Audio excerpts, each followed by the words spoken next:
Messieurs, le départ est imminent. Je vous laisse commenter ce prix de Moulins-la-Marche. Allez, les chevaux se placent, Olivier. Ouais, le départ est particulièrement donc, le numéro 8, Staro Colcara, car il lui arrive parfois de louper ses mises en jambes. Il ne faudrait pas qu'il y ait de faux départ, car il aurait tendance à monter en pression. On surveillera également Kitty America, qui aujourd'hui est présenté par Tony Le Belair. J'ai l'impression le 2 est parti en retrait. Et faute aussi de la favorite, Rebecca Jet, Olivier. Ouais, coup de théâtre, puisqu'elle a perdu. Ouais, elle a perdu toute chance, puisqu'elle se retrouve très très loin. Rebecca faute Jet. du numéro 6, Patway aussi. Ouais, Patway qui perd du terrain, c'est terminé. Donc, et faute de Perfect Sky, eh ben dis donc, c'est l'hécatombe en début de course. Ouais, c'était l'un des favoris, numéro 15, avec Michel Lenoir. On a vu Kazakh Jaune qui perdait beaucoup de terrain. Donc la favorite Rebecca Jet qui est hors course. Le numéro 2, Freeland Philocus, qui a perdu beaucoup de terrain. Le numéro 15 qui vient d'être disqualifié, Perfect Sky. Et bien on va peut-être vers de grosses surprises pendant ce temps. Et bien Staro Colcara n'a pas manqué sa mise en jambe et se retrouve maintenant Vincent en tête pour passer devant les tribunes. Exactement, le 8 et Dominique Lecneux ont donc l'avantage. Staro Colcara à l'extérieur. On voit Tony Le Belair qui a choisi de se rapprocher, Olivier, associé à la délicate mais talentueuse Kitty America.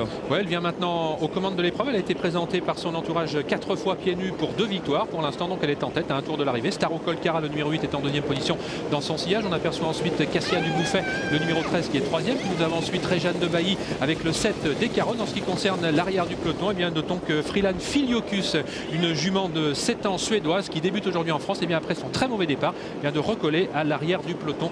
On l'aperçoit donc en dernière position, mais c'est toujours Kitty America qui a la direction des opérations. Et on vous rappelle donc que le 15 a été disqualifié. Sachez aussi que le numéro 11 a la favorite Rebecca Jet est hors course. Elle rentre au stand d'ailleurs. Oui, elle rentre au stand exactement. En tête de la course, c'est donc le 9, Kitty America, qui a l'avantage et qui imprime une allure sélective, Olivier, pour l'instant. Oui, c'est vrai qu'elle n'amuse pas le terrain, comme l'on dit pour l'instant. À 1500 mètres de l'arrivée, elle a toujours l'avantage de 2 longueurs devant Staro Colcara, qui se décale sensiblement de son sillage. En troisième position, on a toujours Cassia Dubouffet. Puis on se rapproche avec Roxana de Barbret, le numéro 14. Attention à cette jument, si elle fournit sa vraie valeur aujourd'hui, mais elle est contrainte de ramener le peloton en néo-vent pour l'instant au début de la montée. Allez, début de la montée, effectivement, avec donc toujours ce numéro 9, Kitty America, qui a l'avantage devant le numéro 8, Staro Colcara, qui vient pour l'instant dans son sillage en 2/3e position à l'extérieur. C'est donc le 14, Roxana de Barbret, qui s'est bien rapproché devant Franck Nivard, qui vient en 4e position, associé au numéro 7 Descaronnes. On voit des chevaux qui patientent un petit peu plus loin. Pour l'instant, le rythme est toujours assez sélectif, même si on a légèrement repris. On se retourne avec Tony Le Belair qui converse actuellement avec Loïc Guinoiseau, le partenaire de Roxana de Barbret. En 3e position, Staro Colcara, Descaronnes, qui manque de référence à Vincennes, mais qui pour l'instant tient très bien son rang. Accélération maintenant de Roxana de Barbret et qui laisse Descaronnes né au vent. Cela ne va pas lui faciliter sa tâche. Kimja également s'est rapproché. Staro Colcara, quant à lui, se retrouve sur une 3e ligne. Allez, bientôt l'amorce du tournant final avec donc le 14, Roxana de Barbret, qui a toujours l'avantage dans son siège. On voit le numéro 9, Kitty America, qui vient pour l'instant en 2e position. Le numéro 7, Descaronnes, et Franck Nivard sont pour l'instant en 3e devant le numéro 8, Staro Colcara, qui patiente avec Dominique Lecneux derrière les premiers. On a vu aussi Mathieu Abrivard, Olivier, qui s'est bien rapproché avec Kimja, qui vient pour l'instant en 4/5e position. Le délicat Kopek vient derrière les premiers. Il se retrouve en 6/7e position devant encore Ribelinos, qui va sans doute finir vite. Attention aussi au numéro 13, Cassia Dubouffet, qui patiente le long de la corde. Bientôt la dernière ligne droite, Olivier, ça va bien pour l'instant pour le 14, Roxana de Barbret. Ouais, qui a toujours l'avantage devant Descaronnes, Kimja qui inquiète Kitty America pour la 4e place. Staro Colcara qui se décale maintenant. Attention à Ribelinos, alors que Kopek rentre maintenant dans le rang. Il reste un peu plus de 300 mètres, un peu moins de 300 mètres à parcourir avec Roxana de Barbret, Kitty America qui lutte pour la victoire. Descaronnes avec également Kimja, avec Staro Colcara. Faute de Kitty America, et c'est Kimja maintenant qui va s'imposer, qui va créer une très grosse surprise. Le numéro 10, Kimja, qui va s'imposer alors que la lutte pour les places bas sont plein. C'est le 14, Roxana de Barbret, qui sera 2e. Las Ribelinos 3e. Le 8, Staro Colcara 4e.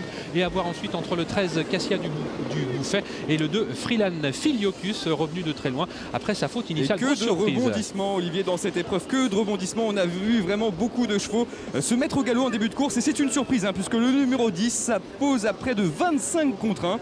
C'est une belle surprise. La 2e place pour le numéro 16, 14, Roxana de Barbret, qui s'est très bien comporté. 3e place pour Las Ribelinos, qui confirme vraiment qu'il est en grande forme. Le 8, Staro Colcara, va prendre la 4e place, et la 5e place reviendra peut-être le long de la corde au 13, Cassia Dubouffet, je crois. Ouais, ce sera la bonne formule donc de cette course événement cet après-midi. La réaction tout de suite, Olivier, d'un entraîneur sans doute heureux avec José. Kimja, la voilà, elle est revenue. Ah, le jument était bien. Mathieu l'a amené, super. Et elle restait sur 2 bonnes performances, 2/3e place. Ouais, le jument il fait des rentres en amateur, c'est un peu moins dur. Elle avait du moral, il a amené sur petits oignons. Là vous êtes vachement ému. Hein. On est dans la misère depuis 6 mois. C'est bien.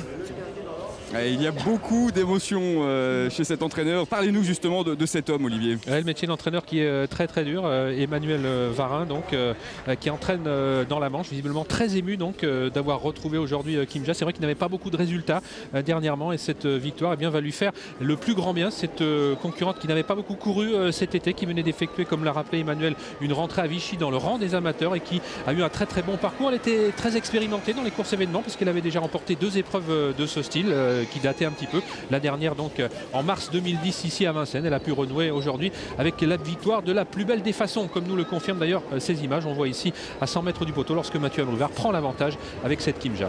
Un cheval laissera des regrets, c'est le numéro 2, un Frilian Filiocus, le cheval étranger associé à Jean-Michel Bazir qui est parti au galop et qui a tracé une très belle fin de parcours. Voilà donc pour cette course événement aujourd'hui à Vincennes, 10, 14 As, 8 et 13. Le week-end prochain, il y aura une nouvelle